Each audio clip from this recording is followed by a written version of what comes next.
छात्रों की सुरक्षा से खिलवाड़, विजयपुर में गैर मान्यता प्राप्त कोचिंग और हॉस्टलों के खिलाफ कार्यवाही की मांग। जिला ब्यूरो चीफ केशव बाथम की रिपोर्ट।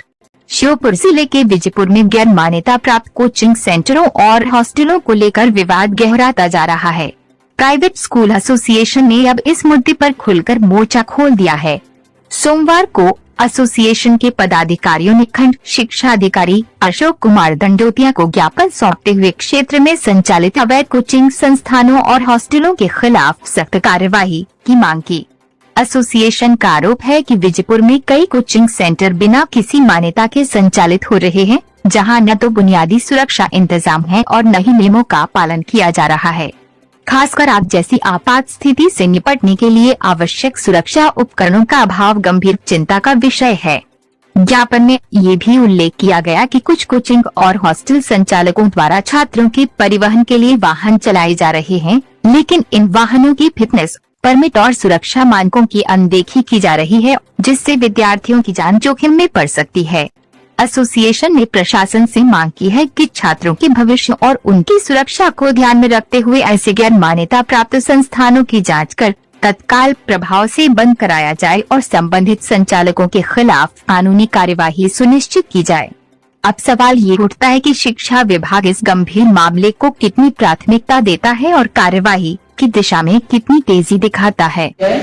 मेरा नाम Shiv Kumar Chaturvedi, Bright Future Convent School का संचालक प्लस हेड मास्टर भी हूँ। आपने जो आज ज्ञापन दिया है बीआरसी और बीओ को किस उद्देश्य के लिए दिया है? ये बच्चों की सुरक्षा के हित के लिए हमने आवेदन दिया है। जो गवर्नमेंट शासन ने हमको आदेश दिया है कि आरटी जो है 9 का नियम है, बच्चों को 6x6 के हिसाब से बर्फ जगह चाहिए, अग्निशमन में यंत्र भी चाहिए, हर व्यवस्थाएं होनी चाहिए, वो उपलब्ध कोचिंगों पे नहीं है। कोचिंग छोटी कोचिंग है, स्कूल के टाइम पे संचालित है और स्कूल की हालत दयनीय स्थिति हो रही है इस समय।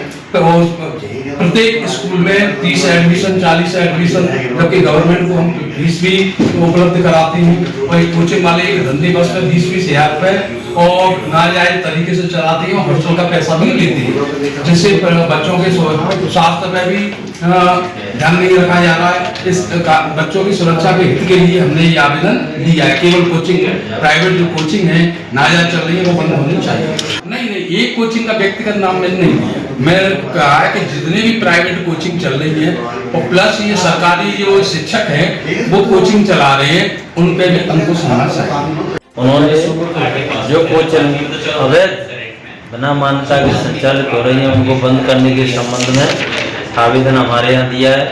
हम इसकी जांच कराते हैं। जांच उपरांत जो सामने आएगा उस पर कार्रवाई की जाएगी। कोचिंग संस्थान विद्यालय समय में कोई कोचिंग नहीं करेगा।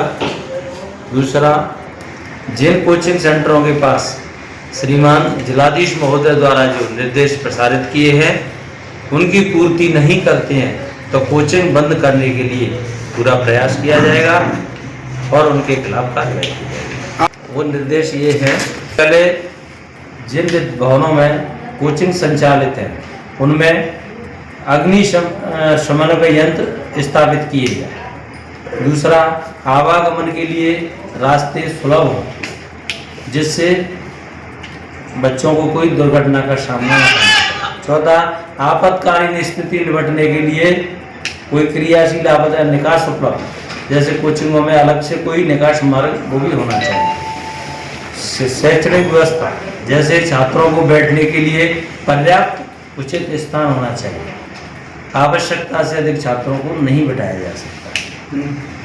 शौचालय, पेयजल और सुरक्षा की पूर्ण व्यवस्था, अन्य व्यवस्थाएं जो शासन के निर्देशों के अधीन। प्रारंभ सबके लिए दिया गया है। ये नियम सभी के लिए लागू।